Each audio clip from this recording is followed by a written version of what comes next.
There's something about a brand new vehicle that brings out the worst in HOA Karens. I'm Marcus Ellison, software engineer by day, electric truck enthusiast by hobby, and proud owner of a brand new Rivian R1T.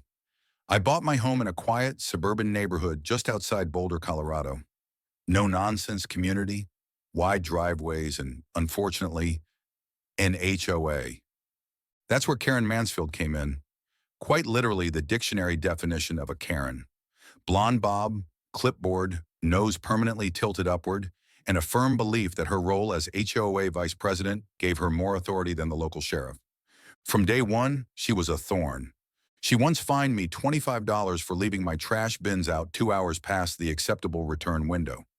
Another time, she called animal control because my cat was roaming unsupervised in my fenced backyard. But things really escalated the day my Rivian arrived. It was delivered on a flatbed, gleaming black with upgraded wheels and custom interior.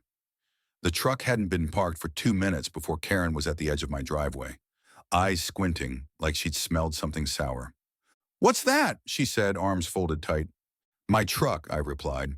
"Rivian R1T, all electric." "I know what it is," she huffed. "It doesn't look like it belongs in this neighborhood." I shrugged. "Then maybe the neighborhood should level up." She didn't laugh. Fast forward to the next weekend. I was inside working on some code when I heard knocking. Not on the door, on the window. Karen stood there, red blouse, oversized sunglasses, tapping her fingernail like a woodpecker with an attitude. "I need to borrow your truck," she said once I opened the door. No hello, no small talk. I blinked. "Excuse me?"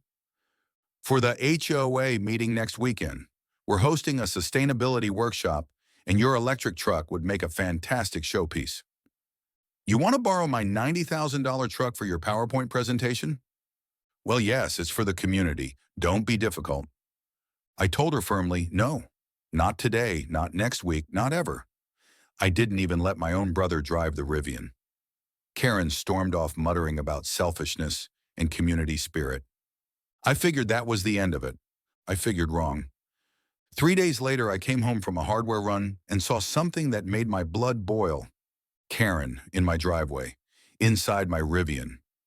She had somehow opened the truck door, climbed into the driver's seat, and was fumbling with the touchscreen like she was trying to launch a spaceship. I slammed the car door shut and yanked it open. "What do you think you're doing?" Karen jumped, clutching her purse. "You didn't answer the door, so I assumed you were out. I was just moving it for the HOA inspection." "By breaking into it?" She held up my spare key fob, one I thought was safely stored in my garage. "It was in your kitchen drawer. You should really lock those windows better." That's when I called the police. They showed up in 7 minutes flat. Karen tried to play the misunderstanding card. Then she tried to claim I had given her permission. Then she tried to cry. None of it worked. Between the 911 recording, my doorbell cam footage showing her entering through my side window, and her fingerprints all over the touchscreen, it was an open and shut case. The officers cuffed her right there in my driveway, next to the Rivian she'd tried to commandeer. She screamed all the way into the cruiser, "I'm the vice president of the HOA. I have rights." Not today, Karen. She was charged with trespassing, attempted vehicle theft, and unlawful entry. And since my house cameras caught the whole thing, the DA didn't even blink. The HOA released a statement 3 days later, distancing themselves from her actions. A week after that, Karen was voted out as HOA VP. And me? I installed reinforced smart locks, added motion sensors, and programmed the Rivian to send me a text the moment anyone so much as touches the handle. Now I sit on my porch with a coffee and watch people admire the truck from a respectful distance. No more Karens in the cabin.